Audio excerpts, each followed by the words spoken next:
And for more than 24 hours now, we have been on the air as Hurricane Helene closes in on the state of Florida. Yeah, the Category 2 storm could strengthen to a Category 3 by the time it makes landfall along the eastern part of the Panhandle. Thank you for joining us. I'm Summer Knowles. And I'm Stuart Moore. We have team coverage for you with Chief Meteorologist Tony Manolfi and Meteorologist Marquise Mita. We're going to start with our first 20 meteorologists on this new track. Guys, we also have some positive news, at least since we were on the desk. Last time we were here, they were saying Category 4 at landfall. Now it's saying 3.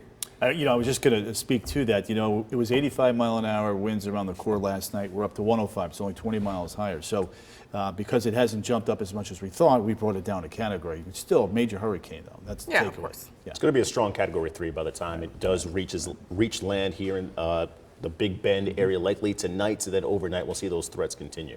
And speaking of those threats, let's talk about what's going on. We're in a little bit of a lull right now, guys, but don't let your guard down. As these bands start developing, we're seeing a brand new one now just south of Lake Okeechobee. Then we're going to have to watch for some more issues with this band as it rotates to the north.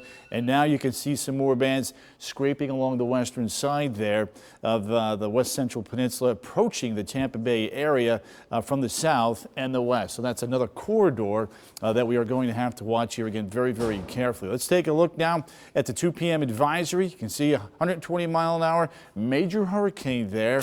By the time we get to 8 o'clock, making landfall between 11 and 12. Models are through the center, maybe the left-hand side, the tropical models, that is. And then as we take a look now at the cone versus those warnings, just like yesterday, folks, it is the very same message. Hurricane warnings, tropical storm force warnings now for the entire peninsula. That upper low is beginning to slingshot our storm system. It's accelerating more towards the north-northeast. Buoy data here showing 65-mile-an-hour winds there, well offshore of Tampa Bay. And you can see the eye really starting to ramp up now on that northwest quad. There was a little bit of a wobble here earlier just a short time ago, but you can see everything back on the course for a north-northeast wind. Tropical storm force winds now in play across South Florida and getting very close to that. As I was driving in just a short time ago, I certainly felt those gusty winds with the car. I like to draw the line to show the direction in which the storm is headed. A couple of really nasty cells here, but the area that we're going to be watching now is south of Lake Okeechobee. I'll take a much closer look at that here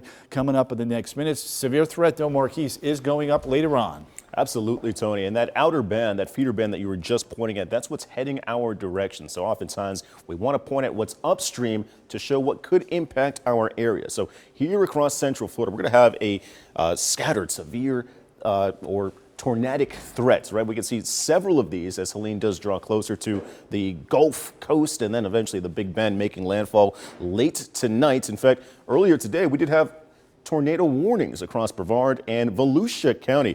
Right now, we're in a dry low, but breezy conditions do exist. But on the back end, as Helene does make landfall, then turn towards the north and the east into Flagler County early out the door overnight. And tomorrow, we could possibly see that tornado coverage or tornado threat increase. We're going to call that many, and this is on the back end of Helene pulling towards the north and the east overnight into tomorrow. So we're tracking that now with this future cast, and we can see at 8 o'clock, we'll see a couple of those outer bands that Tony was just pointing at pulling north, and that's why we see that low threat for tornadoes across I-95.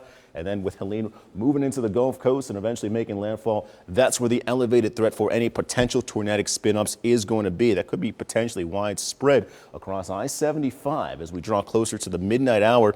And then Helene on the back end, that's where we see that threat pushing towards the north and the east, in which will carry that threat into Flagler County early overnights and into the morning tomorrow. So here's a look at the threats county by county. We'll take you from the west and work our way east. Tonight, that's going to be the biggest deal for Marion, Sumter, Lake, and Polk County. Well, we'll see those heavier showers, but the stronger, gustier winds will be across the north and western quadrant of Marion County.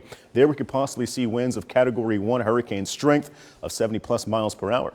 Out towards our central communities, we could possibly see another chance for 1 to 3 inches of rain with those outer bands working their way in from the south, but we're breezy here as well, 45 to 55 mile per hour gusts. I do believe across our Atlantic communities, we'll watch out for the threats of rough seas. We'll see the opportunity for some coastal flooding with Helene making its way north and east in Flagler County. And here we can see some gusty conditions as well. And we're going to break this down hour by hour. I'm going to have your future cast coming up in the next 15 minutes.